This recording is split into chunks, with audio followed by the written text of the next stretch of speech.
નમસ્કાર દોસ્તો, સ્વાગત છે તમામ મિત્રોનું। ખાસ કરીને દોસ્તો એક ભરતી ઘણા સમયથી સરસામાં હતી, ફોરેસ્ટની ભરતી જે પૂર્ણ થઈ છે અને હવે મિત્રો એક નાની એવી ભરતી આવી છે, વન્ય પ્રાણી મિત્રની ભરતી। લાયકાત છે 10 પાસ અને નોકરીનું સ્થળ તો કે તમારું ગામ દોસ્તો। તમે તમારા ગામની અંદર જ નોકરી કરી શકશો। 11 માસના કરાર આધારિત આ ભરતી છે। તો કયા કયા તાલુકાની અંદર, કયા રેન્જની અંદર, કયા ગામની અંદર જગ્યા છે, કેટલો પગાર આપવાના છે, તેની સંપૂર્ણ માહિતી દોસ્તો આજના આ વિડીયોની અંદર મેળવવાના છીએ। તો ખાસ કરીને તમામ ફોરેસ્ટ જે નોકરી કરવાની ઈચ્છા હોય ફોરેસ્ટ મિત્રને, તેમને એક આ વિડીયો નાનો એવો જોવા માટે વિનંતી છે દોસ્તો। તો વાત કરીએ દોસ્તો આજના આ વિડીયોની। એ પહેલા ખાસ કરીને નવા મિત્રો જોડાણા હોય તો ચેનલને લાઈક, શેર અને સબસ્ક્રાઇબ કરી દેજો। દોસ્તો વાત કરીશું આપણે વન્ય પ્રાણી મિત્રની ભરતી વિષય છે। વન્ય પ્રાણી મિત્રની ભરતી કરવા અંગે જાહેરાત મોકલવા બાબત દોસ્તો એક આ જાહેરાત પ્રસિદ્ધ થઈ અને મારી નજર સામે આવી તો હું આ વન્ય પ્રાણી મિત્રોને થોડી મદદ કરું કે જેથી તે આ ભરતીની અંદર ફોર્મ ભરી શકે। ઉપરોક્ત વિષય જણાવવાનું કે મિત્રો ખાસ કરીને શેત્રુંજી વન્ય વિભાગ પાલીતાણા હેઠળ ભાવનગર તથા અમરેલી જિલ્લામાં વન્ય પ્રાણી સંરક્ષણ માટે હંગામી ધોરણે 11 માસના સમયગાળા માટે કરાર આધારિત વન્ય પ્રાણી મિત્રની ભરતી કરવા અંગેની જાહેરાત તૈયાર કરી છે। કયો કયો જિલ્લો તો કે ભાવનગર અને અમરેલી બંને આવે છે મિત્રો। ઘણી બધી જગ્યા છે। આ સાથે 4 નકલમાં મોકલવામાં આવે છે, જે ભાવનગર તથા અમરેલી જિલ્લામાં પ્રસિદ્ધ થતા બહોળી પ્રસિદ્ધ ધરાવતા એક દૈનિક વર્તમાન પત્રમાં અગ્રતા ધોરણે પ્રસિદ્ધ કરવા અને તે અંગે બિલ 3 સપ્તાહમાં અંતરે મોકલે। મિત્રો આને જે આખી જે કચેરી છે વન વિભાગની, ત્યાંથી અરજી મોકલી તમામ લોકોને જાણ કરવામાં આવી કે આ તમે ન્યૂઝપેપરની અંદર જાહેરાત આપો જેથી આ ભરતી છે તેની અંદર ખાલી પડેલી જગ્યા ભરી શકાય। તો દોસ્તો કયો જિલ્લા આવશે? ખાસ કરીને ભાવનગર જિલ્લો અને અમરેલી જિલ્લો, આ બંને જિલ્લાની અંદર ઘણી બધી જગ્યા ખાલી રહેલી છે વન્ય પ્રાણી મિત્રની। તો કયા કયા તાલુકાની અંદર, કયા ગામની અંદર જગ્યા છે તેની આપણે માહિતી મેળવીએ। દોસ્તો અહીં જોઈ શકો છો આખો છાટ છે, તેની અંદર જગ્યા છે અને આ ગામડાની અંદર જગ્યા છે જે ભરવાની હોવાથી તમે તમારું મિત્રો ગામ હોય તો આ ગામની અંદર તમે તમારી નોકરી કરી શકો છો। અહીંયા મિત્રો ક્રમ આપવામાં આવેલો છે, ક્રમ, ત્યાર પછી તાલુકો, રેન્જ અને કામગીરીનું સ્થળ અથવા તો ગામ આપવામાં આવેલ છે। કેટલી ક્રમ છે તો કંઈ 1 થી લઈ મિત્રો અને 24 ક્રમ આપવામાં આવેલા છે। ત્યાર પછી તાલુકા, તો કયા તાલુકા છે? એક તો પાલીતાણા તાલુકો મિત્રો, ત્યાર પછી તળાજા તાલુકો છે, ત્યાર પછી મહુવા, ત્યાર પછી મિત્રો જેસર તાલુકો, રાજુલા તાલુકો અને જાફરાબાદ તાલુકો। તો 1, 2, 3, 4, 5, 6 જેટલા તાલુકા છે મિત્રો। આ તાલુકાની અંદર અલગ અલગ રેન્જની અંદર અલગ અલગ ગામમાં જગ્યા છે। તો આપણે દોસ્તો જોતા જોઈએ તો કે પાલીતાણાની અંદર રેન્જ પાલીતાણા છે, તેની અંદર દુધાળા અને નાની માળની અંદર જગ્યા છે। ત્યાર પછી પાલીતાણાની અંદર જ મિત્રો આ તમામ એક સાથે 4 અલગ અલગ રેન્જમાં જગ્યા છે। તો ભંડારિયા કા તેની અંદર જગ્યા છે। ત્યાર પછી સાતાના નેસની અંદર પણ જગ્યા છે।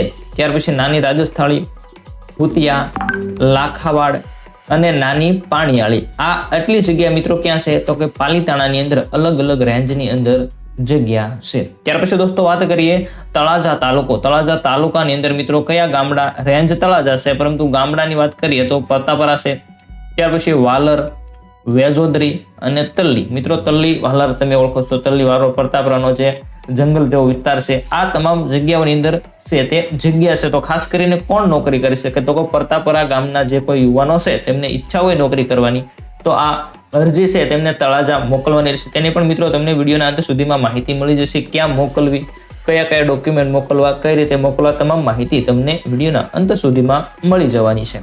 ખાસ કરીને ત્યાર પછી તળાજાની અંદર બીજી વિસ્તાર મિત્રો રેન્જ બીજી તળાજા તો કે ફુલસરની અંદર જગ્યા છે, ત્યાર પછી સખવદર અને ઊંસડી, આ આટલા ગામની અંદર જગ્યા છે। તો આપણે તળાજાની વાત કરીએ તો 1, 2, 3, 4, 5 અને 7 જેવી જગ્યા તળાજા તાલુકાની અંદર મિત્રો છે। જેટલા ગામડા વાઇઝ કદાચ એક ગણીએ તો પણ એટલી જગ્યા છે। ત્યાર પછી મહુવા મિત્રો, મહુવામાં ઘણી બધી રેન્જ છે અલગ અલગ। તો આપણે મહુવા તાલુકાની વાત કરીએ તો મહુવાની અંદર સારદીકા ગામ છે તેની અંદર, ત્યાર પછી મોટા ખૂંટવડા, બોરડી, સેદરડા, ભાદરોડ, તરેડી, વડલી, મિત્રો આ ગામડા છે બધા, તેની અંદર જગ્યા છે। રેન્જ બધામાં મહુવા લાગુ પડે છે। મોટા ખૂંટવડા, શારદિકા મિત્રો 2 અલગ અલગ છે, તેની અંદર જગ્યા છે। ત્યાર પછી મોટી વડાળ, અખેગઢ, મોદા, મોદાળિયા, નાના આસરણા અને મોટા આસરણા આ મવા છે. ત્યાર પછી હજી મિત્રો મવા બાકી છે 15 નંબરના ક્રમ ઉપર, તો કે મવામાં સેદરડા, જાદાવદર, ત્યાર પછી ભાણવડ, નેસવડ, તાવીડા, નાના જાદરા અને કોજળી. મિત્રો આટલી બધી જગ્યા છે તે મવાની અંદર છે, અલગ અલગ રેન્જની અંદર. તો ખાસ કરીને મવાની અંદર જે યુવાનોને ફોર્મ ભરવું હોય તે ફોર્મ ભરી શકે છે. ક્યાં તમારે ડોક્યુમેન્ટ મોકલવાના છે તે તમને હમણાં માહિતી આપું દોસ્તો.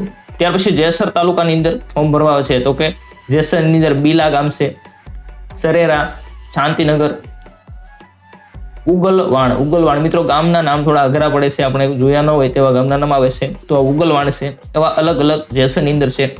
ત્યાર પછી રાજુલાની વાત કરીએ તો કે કાતર ગામ છે, કોટડી, રાજુલા બીજી મિત્રો રેન્જ આવે તેની અંદર સાપરી, નાની ખેરાળી.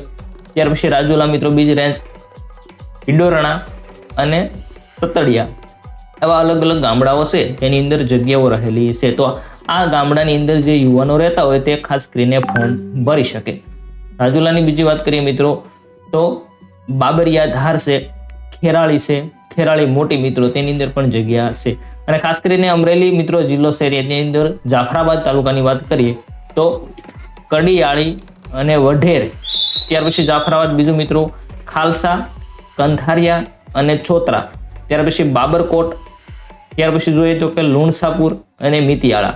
આ અલગ અલગ આ જાફરાબાદની વાત કરીએ મિત્રો, અહીંયા જે જાફરાબાદ તાલુકાની અંદર અલગ અલગ ગામડાઓ છે તેની અંદર વન્ય પ્રાણી મિત્રની જગ્યા મિત્રો ખાલી છે. તો આ ખાસ કરીને જગ્યા પૂરવા માટે અરજી તમારે ક્યાં મોકલવાની છે તેનું સરનામું હવે જોઈએ. એ પહેલા ખાસ કરીને મિત્રો ઉમેદવારો માટે લઘુત્તમ લાયકાત કેવી હોવી જોઈએ? તો ઉમેદવારોએ ઓછામાં ઓછી મિત્રો લાયકાત શું હોવી જોઈએ? તો કે જે તે લગતા ગ્રામ પંચાયતના વતની મિત્રો જે તે ગામનો વતની હોવો જોઈએ. તે ઓછામાં ઓછો છેલ્લા 3 વર્ષથી મિત્રો ગામની અંદર રહેતા હોવા જોઈએ, વિસ્તારમાં રહેતા હોવા જોઈએ. ગ્રામ પંચાયતનો દાખલો અરજી સાથે સામેલ કરવાનો છે. કે મિત્રો ગ્રામ પંચાયત અથવા તો તલાટી મંત્રી પાસેથી તમારે લખાણ કરાવી લેવાનું કે હું આ આટલા વર્ષથી આ ગામની અંદર રહું છું, એવો દાખલો તમારે ઓનલાઈન તમારે જે કુરિયરમાં મોકલો તેની સાથે મોકલવાનો છે. ઉમેદવારની ઉંમર જાહેરાત દર્શાવવા અરજીમાં સ્વીકારેલી 6 તારીખના રોજ ગણવામાં આવશે. તો 18 વર્ષથી ઓછી મિત્રો ઉંમર ન હોવી જોઈએ અને સરકારના 18 વર્ષથી ઓછી ન હોવી જોઈએ અને 34 વર્ષથી વધારે ન હોવું જોઈએ. આટલી ઉંમરના લોકો છે તેની અંદર ફોર્મ ભરી શકે છે. કેટેગરી વાઇઝ અલગ અલગ છૂટછાટ પણ થોડી ઘણી આપવામાં આવશે. આગળ વાત કરીએ તો શૈક્ષણિક લાયકાત. તો ઉમેદવાર 12 પાસ અથવા તો તેની સમકક્ષ સરકારશ્રી માન્ય લાયકાત ધરાવતા હોવા જોઈએ. 12 અથવા તો મિત્રો તેને સમકક્ષ હોવા જોઈએ અથવા તો ધોરણ 10 પાસ ઉમેદવાર અરજી ફોર્મ ધ્યાનમાં લેવામાં આવશે. તો મિત્રો આપણે લાયકાતની આગળ વાત કરી હતી તો ધોરણ 10 પાસ હશે તેવા ઉમેદવારોનું ફોર્મ પણ ધ્યાનમાં લેવામાં આવશે. તાંત્રિક વ્યવસાયિક લક્ષી તાલીમ સ્નાતક સરકારશ્રીએ નિયત કરેલી જરૂરી કોમ્પ્યુટર મિત્રો કોમ્પ્યુટરની કૌશલ્ય પરીક્ષા પાસ કરેલી હોવી જોઈએ, એટલે કે CCC હોય તેમને વધારે ગુણ આપશે અને અગ્રતા આપવામાં આવશે. 2 ઉમેદવાર સરખા ગુણ થયેલ કૃષિ તથા વન વિષયક ડિપ્લોમા ડિગ્રી વાળા ઉમેદવારને ધ્યાન આપવામાં આવશે. જો મિત્રો આની અંદર માર્ક આપવામાં આવતા હોય છે, રૂબરૂ જાઓ તો તેના પછા માર્ક હોય છે, ત્યાર પછી બીજા પછા હોય છે. એ રીતે એમાં જો કોઈને વધારે માર્ક થતા હોય 2 ઉમેદવારોને તો તેમની કોઈ ડિગ્રી હોય કોઈ ડિપ્લો હોય તેમને અગ્રતા આપવામાં આવશે. ખાસ કરીને વન વિભાગમાં રેસ્ક્યુ અથવા તો પ્રાણીને લગતા કામગીરી અથવાનો તેનો અનુભવ હોય તેમને ખાસ કરીને અગ્રતા આપવામાં આવશે. કોઈ રેસ્ક્યુ કરતા હોય મિત્રો પ્રાણીઓનું એવું તમારી પાસે અનુભવ હોય તો તમને પહેલું સ્થાન આપવામાં આવશે. તો આ ભરતીની અંદર એવા કોઈ મિત્રો હોય વન્ય પ્રાણી મિત્ર તેમને ખાસ કરીને ભરતી થવું જોઈએ. હવે આપણે વાત કરવાના છીએ કે આ બધું તો સાચું, પરંતુ હવે ડોક્યુમેન્ટ તમે કમ્પ્લીટ કર્યા એ તમારે મોકલવાના ક્યાં છે? તો જોડવાના થતા પ્રમાણપત્રોની અંદર તમારી તમામ માર્કશીટની નકલો મિત્રો, ત્યાર પછી 27/12 સેમીનું પોતાનું સરનામું લખેલું હોય અને 5 રૂપિયાની ટિકિટ છોંટાડેલી કવર સાથે રૂબરૂ તમે જઈ શકો છો અથવા તો રજિસ્ટર એડી પોસ્ટની અંદર કરાવી જાહેરાત પ્રચલિત થયાના 15 દિવસની અંદર તમારે રેન્જ કચેરીના કામકાજના દિવસો દરમિયાન મળી જાય તે રીતે મોકલી આપવાની રહેશે. અધૂરી વિગતો ધ્યાનમાં લેવામાં આવશે નહીં, તેમજ અત્રે સીધી આપેલ અરજીઓ ધ્યાનમાં લેવામાં આવશે નહીં. મિત્રો તમારે પોસ્ટ દ્વારા મોકલવાનું છે અથવા તો તમે એવું પરબીડિયું બનાવીને તમે તમારી આજુબાજુમાં રેન્જ કચેરી હોય તો અહીં તમને હું એડ્રેસ દેવાનું છું. તો પાલીતાણાવાળા મિત્રો વન્ય રેન્જ છે તેમને ક્યાં મોકલવાનું છે? તો તેમને ઘાસ ગોડાઉન હાટકેશ્વર મંદિરની પાછળ તળાજા રોડ પાલીતાણા, આ મિત્રો ઓફિસ છે, ત્યાં પાલીતાણા વાળા લોકોએ જમા કરાવવાનું છે.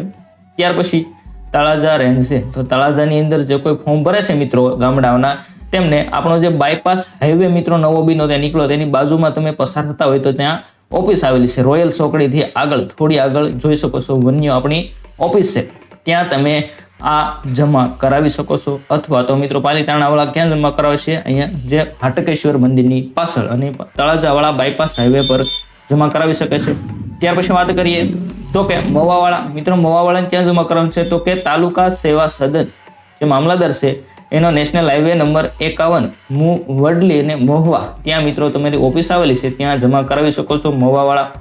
ત્યાર પછી જેસર તાલુકાવાળા મિત્રો, તો કે દડુલી ફોરેસ્ટ કોલોની જે મવા રોડ ઉપર આવી મિત્રો જેસરની અંદર, ત્યાં તમારે જમા કરાવવાનું છે. દડુલી ફોરેસ્ટ કોલોની તેની અંદર જમા કરાવવાનું છે જેસર વાળાને. રાજુલા વાળા ક્યાં જમા કરાવશે? રાજુલામાં જે યુવાનો ફોર્મ ભરે તેમને ફોરેસ્ટ કોલોની જાફરાબાદ રોડ છે, સ્કૂલ નંબર 4 ની બાજુમાં, ત્યાં તમારે જમા કરાવવાનું રહેશે ડોક્યુમેન્ટ, અથવા તો મોકલવાના રહેશે. અહીંયા એડ્રેસ આપ્યું, એ એડ્રેસ લખીને તમારા ડોક્યુમેન્ટ મિત્રો કવર છે તે કુરિયર કરી દેવાનું.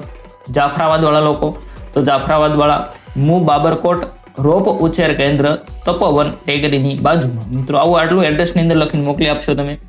ત્યાર પછી લીલિયાવાળા, તો કે ભોરિંગડા રોડ રેલવે સ્ટેશનની બાજુમાં જંગલ ખાતાના ઘાસના ગોડાઉન લીલિયા, તેની અંદર તમારે મોકલવાનું રહેશે. અને ખાસ કરીને મિત્રો ભરતી બાબતનો આખરી નિર્ણય નીચે સહી કરનારનો રહેશે. તો અહીંયા આપણા જે અધિકારી છે તેમની સહી છે, પરંતુ અહીંયા આવી નથી. અને ભરતી અંગે જો તમને કોઈ પ્રશ્ન હોય, પૂછપરછ કરવી હોય, તો અહીં મિત્રો મોબાઈલ નંબર આપેલો છે, તેના પર તમે જાણી શકો છો. અહીંથી વધારે માહિતી તમારે કંઈ જોતી હોય તો અહીં મોબાઈલ નંબર આપ્યો છે 992515 6606, તેના પર સંપર્ક કરી શકો. અને ખાસ કરીને પગારની દોસ્તો આપણે વાત કરીએ અથવા તો કરારની વાત કરીએ તો શેત્રુંજી વન્યજીવ વિભાગ પાલીતાણા હેઠળ આવેલ ભાવનગર તથા અમરેલી જિલ્લાના કાર્યક્ષેત્રમાં વન્ય સંરક્ષણ માટે હંગામી ધોરણે 11 માસના સમય આધારિત કરાર આધારિત ભરતી છે. અને માસિક રૂપિયા 2000 મિત્રો કેટલો પગાર આપવામાં આવશે? માસિક રૂપિયા 2000 ના માદન વેતનથી નીચે મુજબના ગામોમાં વન્ય પ્રાણી મિત્રોની પસંદગી કરવા માટે જે તે ગામના જ રસ ધરાવતા ઉમેદવારો, મિત્રો તમે તમારા ગામની અંદર જ નોકરી કરી શકશો. તો 2000 કાંઈ નવીન ન કહી શકાય. ગામની અંદર મિત્રો તમારે કામ હોય ત્યારે જવાનું હોતું હોય છે. તો ખાસ કરીને દર મહિને તમને 2000 રૂપિયા મહેનતાણું આપવામાં આવશે. તો આ હતી દોસ્તો વન્ય પ્રાણી મિત્રની ભરતી અંગેની જાહેરાત. વિડીયો પસંદ આવ્યો તો વિડીયોને લાઈક, શેર અને સબસ્ક્રાઇબ કરી દેજો. ફરી મળશું દોસ્તો નવા વિડીયો સાથે.